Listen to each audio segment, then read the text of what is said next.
Hi. Hi, Cathy. Hello. How Thank are you so you? much. I'm good. How are you? Very good. Thank you. Thank you so much for coming on here and talking to us. I'm so excited. So, Cathy, who are you and what do you help academics with?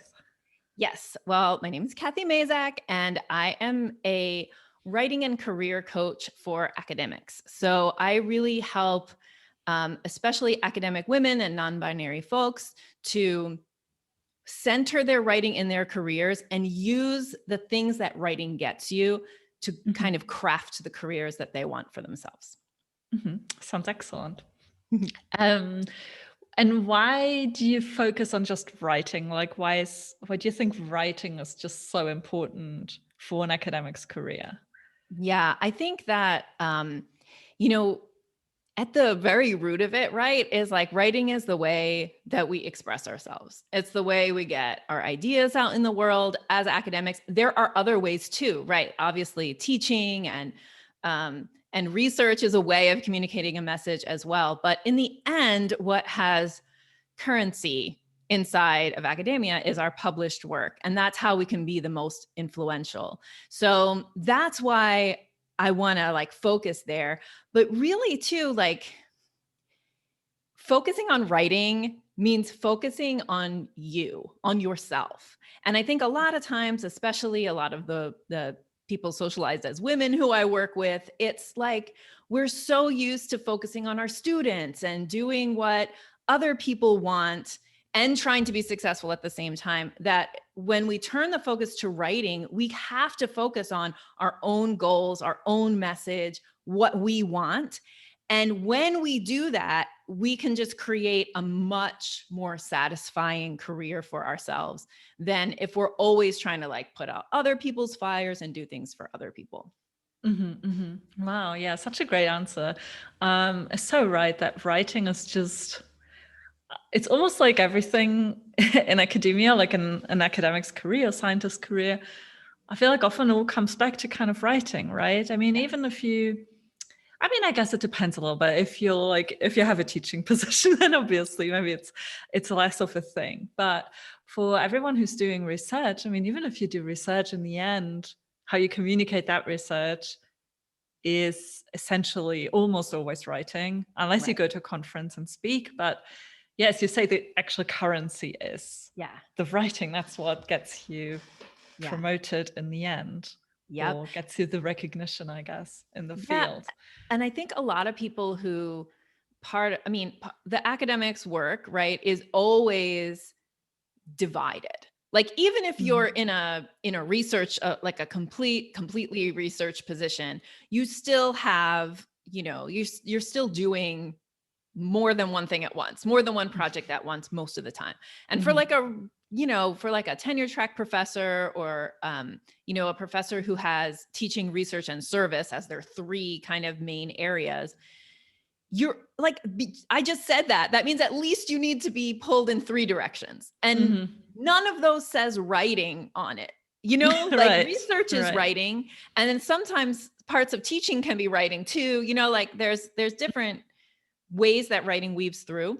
But if you put your own writing at the center of all of it and let that agenda, like your writing agenda, drive the other pieces, it gives you a way to like organize your career. And that's not what usually happens. What usually happens is that people let writing fall to the bottom of the list because they're so overcome by the urgency of getting there, standing up in front of the classroom every time, doing service so to make the promotion people happy, and so like we are often like the writing doesn't have that urgency that some other things have.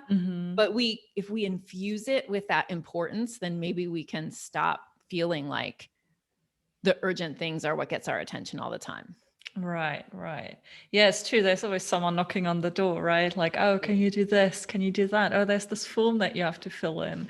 And oh, by the way, can you sit on the committee for this PhD defense? Yes. And and writing is a task that you kind of need a lot of like focus for a lot of like, I think almost like a calmness, like some kind Yeah. of centering.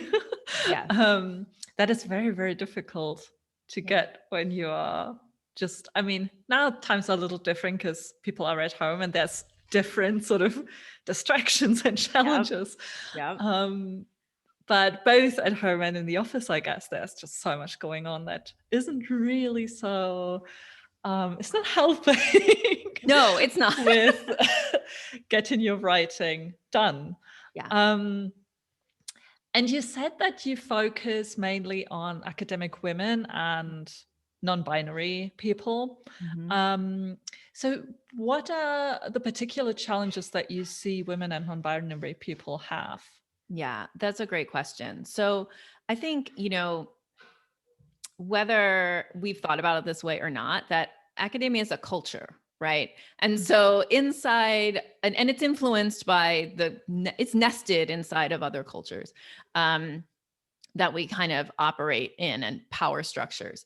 And so it's not surprising that, although it sometimes feels that way, it's not surprising that inside of academia, you really feel the effects of patriarchy and racism and all the other kind of structures that academia was built inside of. And those structures have traditionally favored people socialized as men. So it doesn't, if you picture, like, the metaphor I use, or the image I use is, like when you picture professor, or like actually do this, Google professor, and you look at the images, and what you'll get is like an old white man, like literally. Right. And Right. so we have this image of like the lone scholar, like at his desk late at night in a tweed jacket with arm patches. And, like that person's not a parent. That Yeah. person's not, like cooking his own food necessarily. Or if he does, maybe he's just, like eating whatever granola bars. I don't know. And, they're not, you don't see that person inside of, this kind of inside their family structure, but you also don't see them inside kind of like this structure that you really are like in this community, inside of communities, right? And so a lot of times, so there's that kind of image of what a scholar is and what it means to be a scholar that we know isn't true, but that we are still like socialized to believe is like somehow the standard. And so for people socialized as women, or for people who aren't socialized to be that kind of male person exactly, then you end up like in a place where in working inside of structures that were like not really designed for you. So so that gives women and people, every non-men, I will say, like that gives them like something in common. And the thing about that socialization is that a lot of it is what I've already mentioned, right? Like you're socialized to, you know, um, make other, you're doing more service work. We know this is true, right? That women take on more service inside of academia than men. So it's that same like people pleasing role, or that nurturing role, or which isn't necessarily bad, except that except when it's being used like against you, or it's holding you back from other things. So the reason to focus on, for me, to focus on women particularly, is that when I first started out coaching, I had just come out of my third pregnancy, my third maternity leave, and was a full professor at that moment or not, I can't remember. But like, there were a lot of things about being a woman inside of academia that I felt like I had to like work through, and that I was particularly sympathetic towards, or that I felt like I had special things to say to other women who had gone through a lot of the same things that I had. Yeah, I relate a lot to that. I think there was also this study being done where they asked children to draw a scientist, I believe. Oh, Or yeah. an academic. Have you heard of that? And basically almost all of them, of course, drew like Albert Einstein or something. Yes. So yeah, it's yeah, I mean, I did my PhD and then I quit academia. That was as far as I got. But yeah, I did it in physics, in a physics department, and I did it in an engineering. My PhD was in an engineering university, actually my master's and bachelor's as well, like Wow. technical universities that Mm-hmm. are really male dominated, like where you Yep. really feel these, there's like this one structure, there's one type of person that does really well there. And Right. there's other types of people who struggle more. And you could see Yeah. that. I could see this every day with all my friends and colleagues Yeah. who were not white men, I guess, who Yeah. just struggled a lot more. And as you say, I also feel like so structural. There's like a real Yeah. structural component, and it's not, rarely you can single out people who are doing this, Right. who are sort of um, not so, or not treating everyone the same, but it's really like a structural thing. And I didn't really intend to dive in this so deeply at the beginning, but I think it's such an important discussion. And I'm also often wondering, okay, what are actually like the structural changes that, Yeah. like, what should change? Like, how can we change this? I mean, you are already doing, I think, a fantastic job helping women and non-binary folks and whoever isn't Right. identifying as a man, but you're just one person, I guess. So you can do a lot, but it is kind of yeah, there are limits, of course. So what do you think should change Yeah. structurally in academia and universities and also other sort of research Sure. institutions? Sure. I mean, I think that, my background in my background is in educational linguistics. And inside of educational linguistics, there's a lot of people who fancy themselves anthropologists as well. So like I did Mhm, have a little mhm, toe in anthropology. mhm, And mhm, so that kind of like that whole world that my research is mostly ethnographic, has taught me, or what I got out of doing a lot of ethnographic work with people in communities and observing how people act, is that change isn't gonna, like, change has to happen top down and bottom up simultaneously. Like mhm, top down change, rule change that comes from the institution is going to have one sort of effect, but I actually believe a more powerful effect is when individual people are changing the way that they approach the institution. And mhm, so I think that, of course, institutions need to change. And I think that, like, you know, it's, you can see, sexist, racist, homophobic structures inside of actual rules and the way that things get run inside of institutions, academic institutions. Sometimes you see them super clearly, and sometimes they're more like that hidden, like, mhm, it's happening, but you don't know mhm, exactly like where it's written down, but it just always happens that way, right? mhm, So I think, like, to make real cultural change, you got to be working with individual people. And that's where, like, that's how I've structured my whole business, is like, if we can work with individual women mhm, and say like, hey, maybe you're feeling this way because, or maybe you're making certain choices based on fear of not of, like, fear that's been like drawn, put in your head since you were a grad student. So mhm, fear that if I don't work 24/7, people will think I'm not dedicated and so I won't get promoted. Fear of like not having money for things, because like that's mhm, like drilled into your head from when you're a grad student. You need to go find funds. You need to go find funds. Like there's this scarcity around a lot of things that's mhm, like part of academia. And so it's like, well, if we, instead of making decisions based on fear, if we started to really look at the culture and go like, I'm not going to make a decision based on what I'm afraid is going to happen. I'm going to make a decision based on what I want to happen. mhm, So let me make it more concrete. So I'm not going to publish just anything, or I'm not going to publish anything I can, which I think is like the attitude of a lot of people, is like, I'm just going to publish anything. Oh, you want me to co-author something with you? Great. I'll do it because it's a publication. And really curate your pipeline and really say like, no, this is what I'm about. And so these are the things I'm going to publish. You actually you'll publish more, first of all, because you're not overwhelmed by so much stuff. but also you're saying, like, you're making decisions about your career, not based on how you think you're supposed to act, but based on how you want to move your science forward or how you want to move your thinking forward.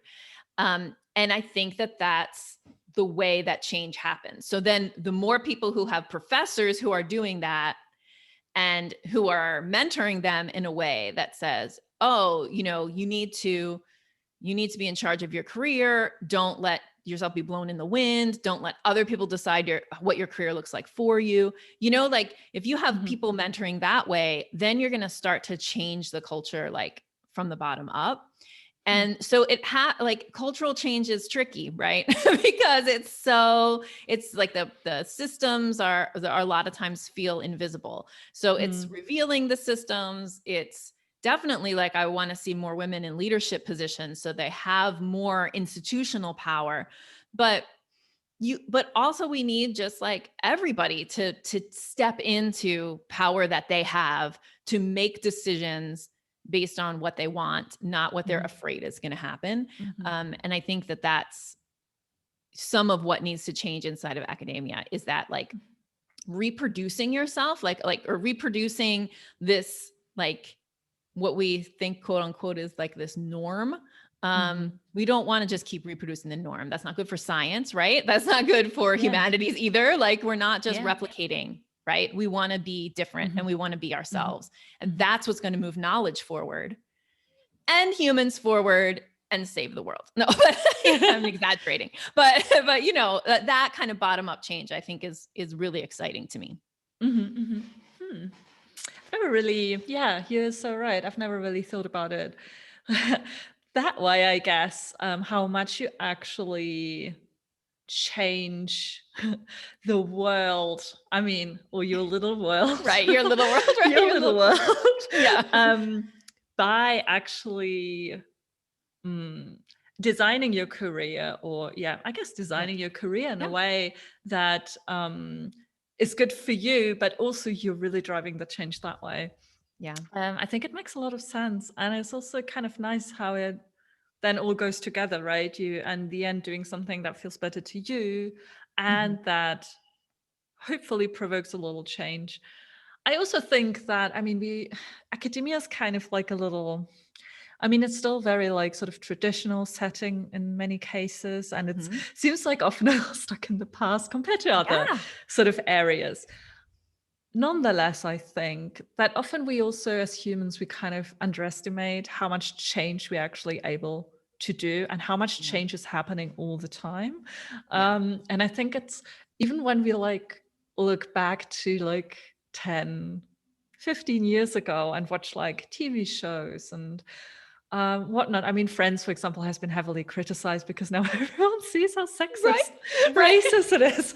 And we didn't see this 15 years ago. Like most of us didn't really notice that, and it was totally accepted. And this has totally changed.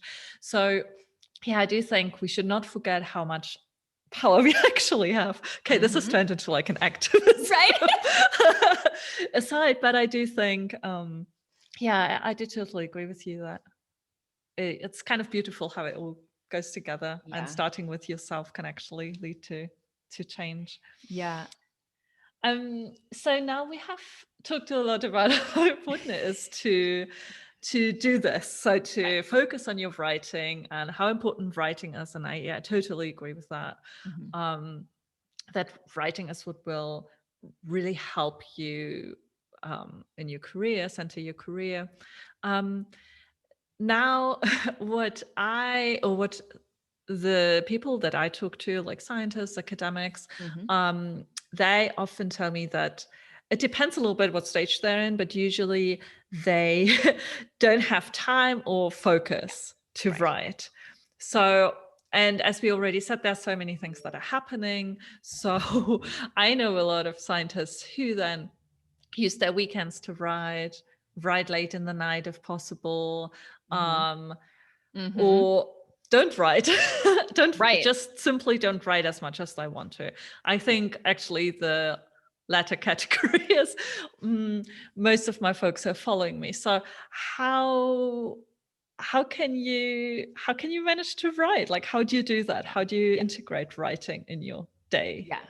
Yeah. So I think there's a couple of like beliefs that people are often operating under that like kind of work against them when it comes to just getting, making time to write, we'll call it, right? Mhm. So one of them is this belief that in order to do writing, you have to have like a big block of time. So people are I often hear like, I'm just waiting for this big block of time.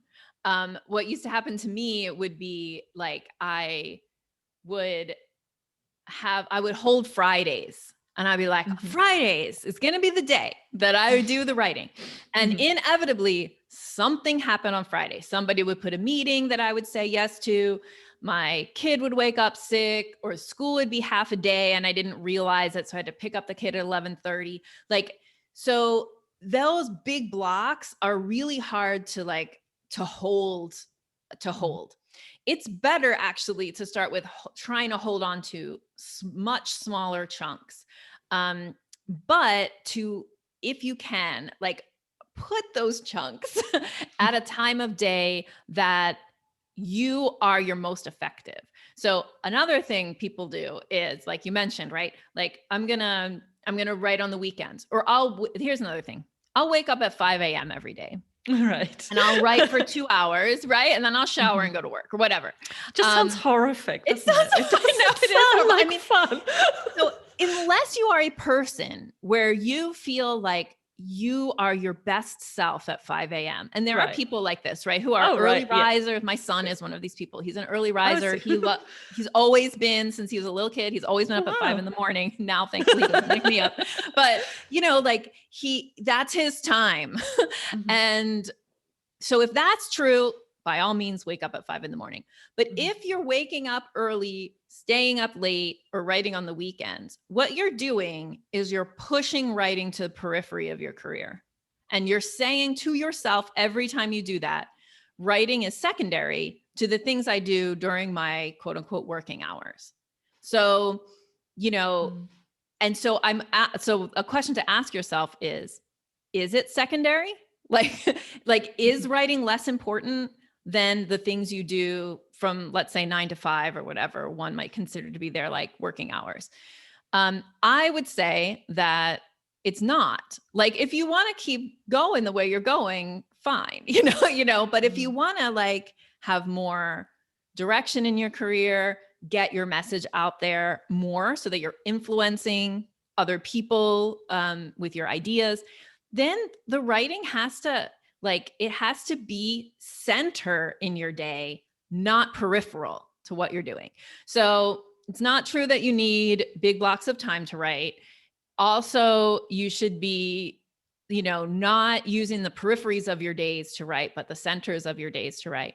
So you're all thinking, how the heck do I do it then? Because I'm really, really busy. So, so, Yeah, um, there's like yeah, right, teaching, there's right. this meeting, there's Yes, that there's meeting. meetings, right. So what I tell people is that if you can do 1 to 2 hours of writing once or twice a week, but you place those hours at a time of day where you are, like, I call it your like soaring state. Like, what if you picture the metaphor of a bird like kind of aloft soaring through the sky?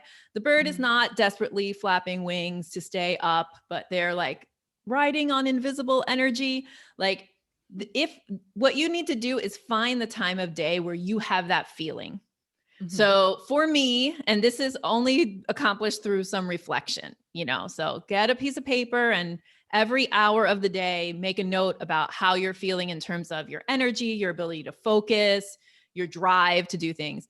And I'll tell you that what I found for myself is that I'm very predictable. So like between 8 in the morning and 11 in the morning, I can do anything.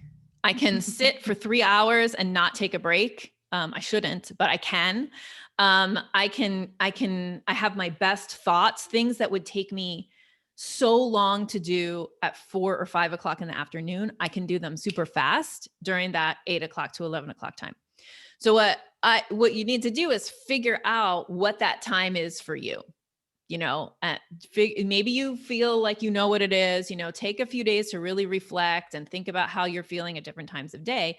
And then the ideal thing would be to place that 1 to 2 hours once or twice a week inside that window when you feel that kind of soaring feeling, or you like that invisible energy thing.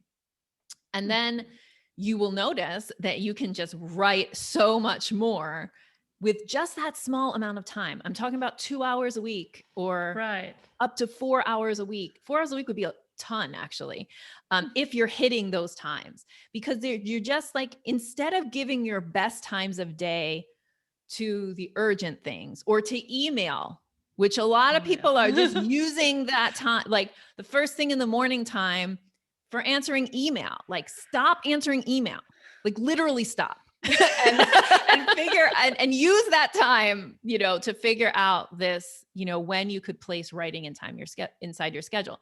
Some people might be like, well, I teach all mornings and that's my best time. And I'm like, okay, next semester, can you request to teach at a different time, so that, like I want people to start organizing their schedules around their writing blocks instead of trying to fit writing in places, because it's just what you're saying to yourself when you do that is that this isn't that important. It belongs at the edge, and it doesn't belong at the edge. It belongs at the center. It belongs driving what you're doing instead of, like just tacked on to what you're doing. Yeah, I really love that. It's so true. I've never really thought about it that way, but if you do it in the nights, evenings, weekends, you're really saying, this is periphery stuff. This is not what my actual job is. My actual job is answering emails. Right. Probably not. Right. And the other thing too, that does is when you want to be creative, and academics are creative all the time like they create experiments, they create pieces of writing, they create courses, they create lectures. Like, we're always creating ideas. Yes. If you want to create, you have to rest. Like the more you create, the more you need to rest. So people think like, I want to get more done, so I'm just going to work more. No, you have to actually rest more to be more effective in the work that you do. And and that's another thing that's like a cycle that we get into. Like, we think like, I'll just keep, letting work overflow into all the times when I should actually be resting. Like, the world needs your brain. Like, the world needs your brain to do things. And so you got to rest that brain so that it can be really on for when you need to create. And so another thing that writing on the peripheries is doing is taking up your rest time. And you'll notice that like all of this is saying that you need to work less. And that's what I'm saying. You need to work less. To be clear. Yeah. I mean, it seems, when you say it, it seems so like, of course, like it makes so much sense. And yet when we look at how, if we could like look into the lives of most academics, I bet that their institution doesn't work like that. Like sort of the culture there isn't like that at all. That we sort of, I don't know, idealize overwork totally much in academia, that even though it doesn't make sense, like overwork just doesn't make sense. Like, we need to rest. We need our weekends. And I try to do this as well in my work, my life, that I take weekends completely off. Yeah. And sometimes, so there's like two things happening. So one thing is that now I find I've done it for a few years already, and it works more or less, but mostly it works really well. And it kind of almost works so well that now I can't even touch anything that is work during the weekends, because my brain is like in a totally different mode. And it's kind of nice. Like, it's kind of, it's a good feeling to be able to appreciate other things about your life, right? Like other passions, other things that you want to spend time on. Now I forgot the other thing that I was going to say. Anyway, yeah, so I totally also subscribe to the idea of Yeah. keeping your weekends work free.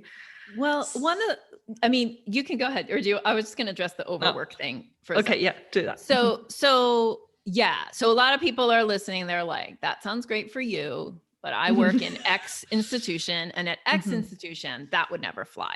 So I just want to, like, that's why there's coaches. Right. That's why, that's why we have programs. Like, that's what I do, is create programs that support people as they push back against like those things. Because here's what will happen, and it'll happen sooner or later, is that you'll burn out, and you can't sustain the level of overwork that is currently being glorified inside of your institution. You can't sustain it. So, you know, maybe it'll happen after 5 years, maybe it'll happen after 10 years, or maybe you'll just be miserable. And it's like, what's the alternative? You know, like, like people are like, I can't change. And it's like, okay, then what are you going to do with your life? Because you're going to hate it, or you're going to burn out and be sick, get sick, like literally. Yeah. So like, that's why I think coaching is important. I think community is important. So like finding other people around you in your institution who are also like, this amount of work is BS. Let's, let's figure out ways to support each other to draw boundaries. And I think that if you look out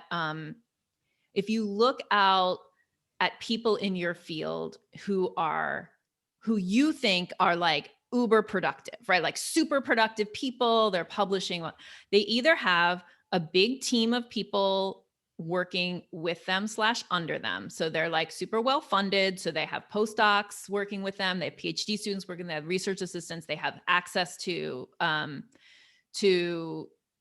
resources, right? And, or they have like people helping them at home. So like they have somebody they're not doing their own laundry, they're not cleaning their own house, like they're like, they have support teams at home, which I also like try to encourage, especially women, to do. It's like, like on those weekends, you shouldn't be folding laundry all weekend. Like if you can afford it. Yeah, that isn't rest. I mean, Yeah, maybe if you find it meditative. Well, exactly. Okay, but generally speaking. Right. Yeah. And so like or the third alternative too, or the third thing is people who you're like, oh, they're so productive and they seem to be working all the time, is that they're not healthy. Like they're not, you know what I mean? Like, and so that might last for a certain amount of time, but what's the cost in terms of your physical health, your mental health? So it's really about like it's really about believing that you can have the career that you want, like that, like you were saying before, like you can design it. And maybe that can't happen at your institution. Maybe you need to change institutions. Like all of those things. I think the most important thing to me as a coach is that people are happy, they're rested, because my bigger ulterior motive there is like, because they can contribute better to the world when those two things are true. And so I don't think we need to like keep glorifying busy and pretending that miserable is the default state, because no, why are we doing that? That doesn't make any sense. Yeah, it literally doesn't make any sense. Overwork just doesn't make any sense, because why would we want to work more if we could work less and produce better work, even more work? Like it just, it doesn't make sense to work insane nowadays, things like that. And I think it's important what you said also to expect some pushback probably, so that, I mean, you kind of implied that, I think, that if we now go out and start changing how we approach writing, how we approach our academic career, that there might be some friction, there might be something to push through, and there may be some really like big questions coming up. Is this the right institution for me? Right. Or is this the right environment for me?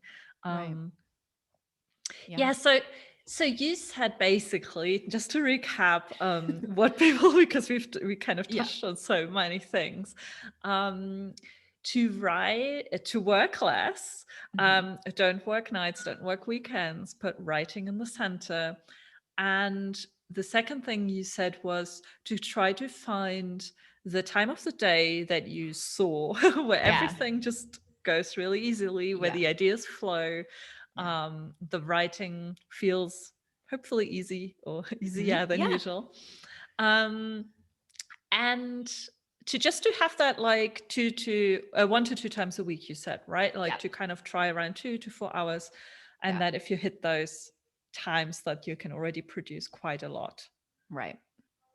That's basically the 2-3 main ideas, right? Absolutely. Yeah. And I think like the thing too that I would say is like, try it. Like try doing it and see how it works. Like, does it work better than what you're doing right now? And the other way to get that soaring feeling, if it's not like, let's say you're straight up teaching during your best hours of the day. The other way to approximate that or to like replicate that feeling of soaring is to write with somebody. And of course, in COVID times, the way we do this is over Zoom, but however you can, whether it's, you find a writing partner on campus, like if you're in person and you could meet together, each with your laptop. But the way that we do it inside of our programs and the way that you can do it is just find a friend and make a meeting time for, and write together on mute. But then it gets in your calendar. You have this other person who's waiting for you, and you can you feed off of each other's energy. And so that is also an effective way to like, use a small number of hours a day, like an hour or 2 up to 4 in a week, but make those hours be really effective. Yeah, I like that a lot. Because writing also is often like so lonely, I guess, in a way. Like we usually, when we think of writing, we usually think of ourselves in a quiet room, or I guess in a room typing on our laptop, and not really about someone else being there who we meet with to actually get the writing done. Yep. Yeah, I like that a lot. Yeah. So to wrap this up, I was thinking, if now people who listened or read the interview, if they are all on board with this idea of centering their writing and writing more this way, where would you recommend them to start? Like, what would be the first thing you would recommend them to do? Yeah. I mean, what I would have them do is really like figure out that time of day that works best for them. And you can find out more about that on my website. So if you go to kathymazak.com, I have a podcast, and in episode 2 of that podcast is where I really kind of dig into like how you figure this thing out. So that's a good place to start. And really like, I think that I give my best and most recent up-to-date advice on the podcast. And so if you haven't found my podcast yet, that's a great way to start. And you can just go to kathymazak.com/podcast for that. Sounds great. Cool. Yeah. And how can you help academics? So if someone now wants to start working with you, is interested about the programs you're offering, what do you offer and where can they find out more? Yes. So we offer 4 programs. We generally we have like a really entry level, like just trying to get your butt in the chair program called Momentum. It's $27 a month. So it's meant to be like, it's like a affordable or accessible price point. So even like we have students writing their dissertations who are in there, all the way up to like full professors in there. And what it is co-writing. So this idea of writing together on Zoom, we do like scheduled hosted. We have 6 sessions a day. Wow. Yeah. So we used to have 3 and now we have 6. And so we pretty much have every time zone covered except for, like it's a little harder in Australia and New Zealand, but but most everybody else, we've got multiple times a day that you could jump on. And actually that link is open all the time. So even if there isn't a scheduled time, if there's somebody else in the program that you wanted to get together and write with, you could go to that link. And then so the idea is that you can join the Zoom link, I guess, right. and write together. So you have a group of people, and you're not and alone. So you see everybody's little head while they're writing. Some people turn their cameras off. We have a big spreadsheet where people put their goals in. So we're doing goal tracking, and on Mondays we have a half an hour motivational call that that's really we call it Monday mindset. So it's getting your kind of mindset for the week, right? So that program is a great place to start. And just especially if your goal is time to write, I need to make time to write. Well, this is gonna, for a reasonable, smallish amount of money, you get all of these possible times, pick 2 or 3 in the week, show up there and see. And a lot of people are seeing great results just from that. Then amazing. I have a course called Navigate that we will next be open in May. And that is my more full course. That is everything from, all my writing system, the different, how to set up your writing system, how to set up your pipeline, how to do project management, how to do a year plan, a 5-year plan. So it's a much more comprehensive program. But it's a digital course, so you can join and then kind of do it at your own pace. There's some support. We do have group calls as part of that, and an online community. So you get support and feedback from us. And then we have 2 kind of high-level coaching programs that have one-on-one and group coaching in them. And that's Elevate and Amplify. And Elevate actually starts February 1st. And that is our post-tenure program. So the subtitle is Up-Level Your Post-Tenure Career. And it is a 6-month program. And then Amplify, the subtitle to Amplify, which is our pre-tenure program, is Faculty Writing Accelerator. And that will start in September. So, and it also is a 6-month program. So if you want to, make sure you hear about stuff, I have a free Facebook group called I Should Be Writing. So you can just go to facebook.com/group/I Should Be Writing. And that's where we have kind of it's a pretty big online community, and we're always posting the podcast episodes, and we have kind of daily posts that people can respond to. We have Cite Me Sunday. So we have people who are put oh, cite me, this is what it just came out that I wrote, and trying to break down some of those cultural, that culture of oh, I'm supposed to pretend that I'm not excited about the fact that my writing came out. No, we want to celebrate people's publications, and it's not bragging, it's celebrating. So those are all the ways that you can work with us. Nice. Yeah. I also just wanted to say that the Facebook group's really amazing, and it's really, really big. So there are a lot of people, and I think it's probably a great way to start if you are interested also to get some connections, some community feeling, to just exchange some thoughts and frustrations. That group is probably really good place for it. And of course, I'll provide links to everything that Cathy has mentioned in the blog post. And thank you so much, Cathy. I think we have all learned a lot. Yay, it was so much fun. And hey, for the end of my podcast, because we're going to put this out on my podcast too, tell the audience where, what you do and how they can work with you. Oh, yeah. Thank you. So you can find more about me on annaclemens.com. And I'm a scientific writing coach who helps scientists to write better papers in less time.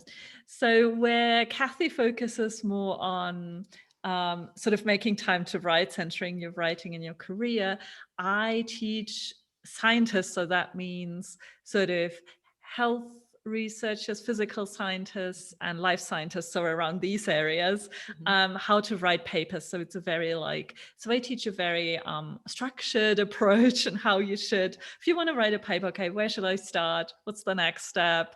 Sort of the whole developmental part of writing a paper. That's where I focus. And yeah, you can find out more on annaclemens.com, or I'm on Twitter as well at Scientists Write. Nice. Wonderful. So exciting. Thank you so much, Cathy.